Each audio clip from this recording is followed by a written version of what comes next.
ሰላም ጤና ይስጥልን ውድ ቻናላችን ቤተሰቦች፣ ዛሬ የኢትዮጵያ ሙዚቃው ንጉስ ቴዲ አፍሮ ወይም ቴዎድሮስ ካሳሁን ኢትዮዲካ የተሰኘውን ተወዳጅ አልበሙን ለህዝብ ካበረከተ ዛሬ ልክ 1 ወር ሞላው።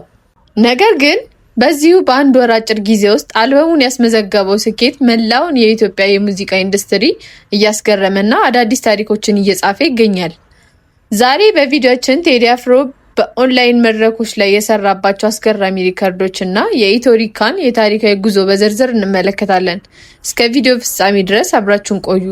ለቻናላችን አዲስ የሆናችሁ ሰብስክራይብ በማድረግ ቤተሰብ እንድትሆኑ እንጋብዛለን።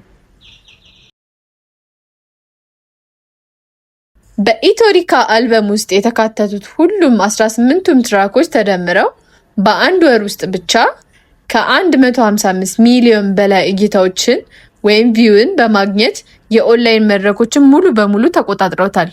ይህ ቁጥር በኢትዮጵያ የሙዚቃ ታሪክ ውስጥ በአንድ ወር ጊዜ ውስጥ የተመዘገበ እጅግ ከፍተኛውና የመጀመሪያው ታሪካዊ ሪከርድ ነው።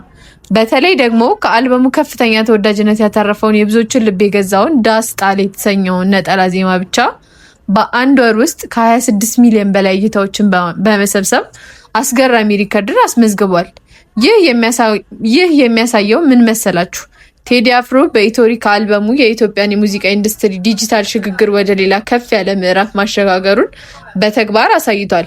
ይህ ውጤት ለአርቲስቱ ካለው ጥልቅ የፍቅር ባሻገር ስራዎቹ ምን ያህል ጥራትና ጥልቅ መልእክት እንዳላቸው በግልጽ ማረጋገጫ ነው።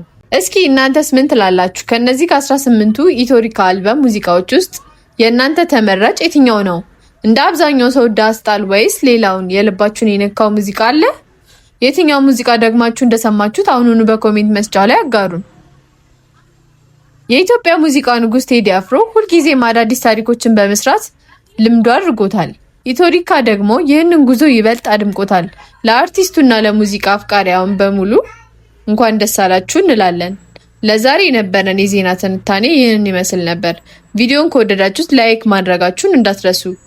ለሌሎችም እንዲደርስ ሼር አድርጉት። በቀጣይ አዳዲስ ትኩስ መረጃዎች እንዲደርሳችሁም ሰብስክራይብ በማድረግ አብራችሁን እንድትሆኑ እንጋብዛለን። እስከምንገናኝ ሰላም ቆዩልን።